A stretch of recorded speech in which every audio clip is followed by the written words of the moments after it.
नमस्कार दोस्तों, स्वागत है आपका अपने ऑनलाइन लर्निंग परिवार TWT। आज हम डिस्कस करते हैं वैयक्तिक विभिन्नता के बारे में कि वैयक्तिक विभिन्नता क्या होती है। ठीक है, तो वैयक्तिक विभिन्नता देख लेते हैं। दुनिया का कोई भी दो लोग को ले लेते हैं, उनमें काफ़ी कुछ समानताएं होंगी और काफ़ी कुछ अंतर भी होते हैं। ठीक, जैसे कहा जाता है कि दुनिया का कोई भी व्यक्ति एक समान नहीं हो सकता, चाहे उसका शरीर हो, रंग हो, बुद्धि हो, ठीक, रुचि हो, क्षमता हो, सीखने की गति हो, भिन्नता पाई जाती है। और इसी भिन्नता को क्या कहते हैं? वैयक्तिक भिन्नता कहते हैं। उसमें कुछ ना कुछ अंतर जरूर होगा। ठीक है, चाहे वो शरीर के आधार पे हो, चाहे मानसिक स्तर हो, तो इनमें अंतर काफ़ी पाया जाता है।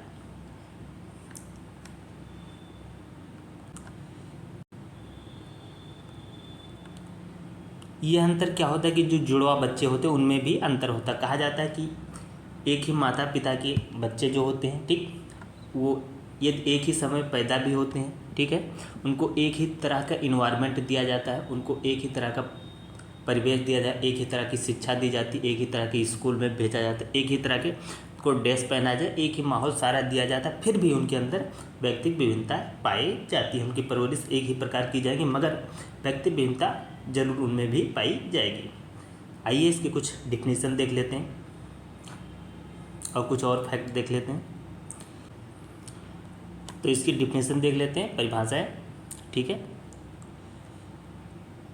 सबसे पहली परिभाषा है जेम्स ट्रेवर साहब कहते हैं, एक व्यक्ति अपने समूह के शरीर मानसिक गुणों के औसत से भिन्नताएं रखता है, हमें उसे व्यक्ति भिन्नता कहते हैं।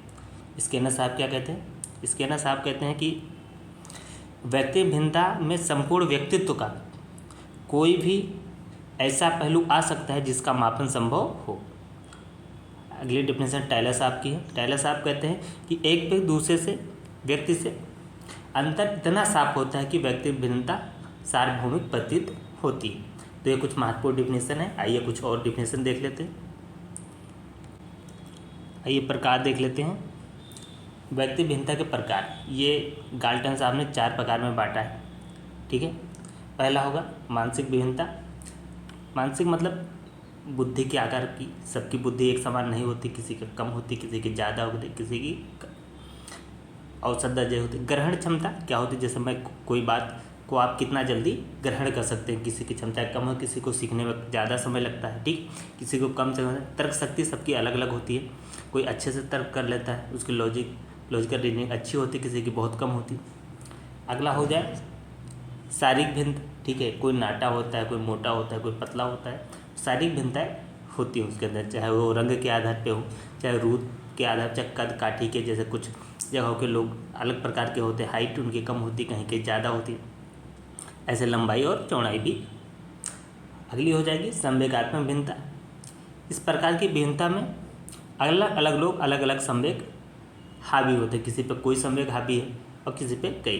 ठीक है, जैसे रोना हो गया, प्रेम हो गया, ठीक है, चिल्लाना हो गया, क्रोध हो गया, घृणा होगी, ईर्ष्या होगी, ये सारी क्या होती है? संवेग।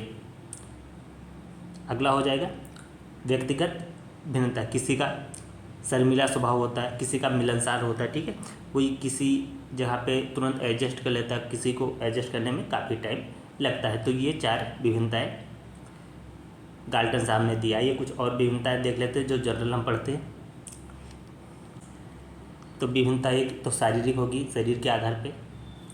अगली हो जाएगी मानसिक, मेंटल लेवल की। सबका IQ लेवल एक ही तरह का नहीं होगा। संवेगात्मक जो सबका एक ही स्टेज नहीं होता है, ये आपने देख ही लिया। अगली देख लेते हैं रुचि के आधार पे। ठीक, रुचि के आधार पे भिन्नताएं पाई जाती हैं। किसी में को कोई चीज़ पसंद है, किसी को कोई चीज़ नहीं पसंद है। जैसे किसी को पढ़ाई पसंद है, किसी को मूवी देखना है, किसी को घूमना पसंद है। तो सबकी अपनी अपनी होती है। व्यक्तित्व के रिलेटेड भी भिन्नताएं, किसी की पर्सनैलिटी अच्छी है, किसी की अच्छी नहीं, किसी की एवरेज दर्जे की होती, ऐसे क्रियात्मक भिन्नताएं भी हो जाती। ठीक, और फिर विचारों में भी भिन्नताएं पाई जाती है। और फिर अधिगम क्षमता सबकी अलग अलग होती है, कोई जल्दी सीखता है, कोई टाइम लेके सीखता है। तो ये इनकी व्यक्तिगत भिन्नताएं हो गई। व्यक्तिगत भिन्नता को प्रभावित कौन कौन से कारक करते हैं, आइए देख लेते हैं। प्रभावित करने वाले कारक, ठीक, ये कारक हो जाएंगे क्या क्या प्रभाव, पहली बात एज, ये व्यक्ति भिन्नता को प्रभावित करती है। लिंग होगा, शिक्षा होगी, भाषा, व्यवसाय, वंशानुक्रम, वातावरण, संस्कृति, धर्म, रुचि, दृष्टिकोण, संवेग, प्रशिक्षण, अधिगम, ग्रहण शक्ति, तर्क शक्ति, समस्या समाधान, बुद्धि, आदतें, खान पान और पहनाव। ये सारी चीज़ें ऐसी होती हैं जो व्यक्ति के भिन्नता को प्रभावित करती हैं। तो आइए आगे देखते हैं। आइए देखते हैं कि व्यक्ति भिन्नता का शिक्षा पर क्या प्रभाव पड़ता है।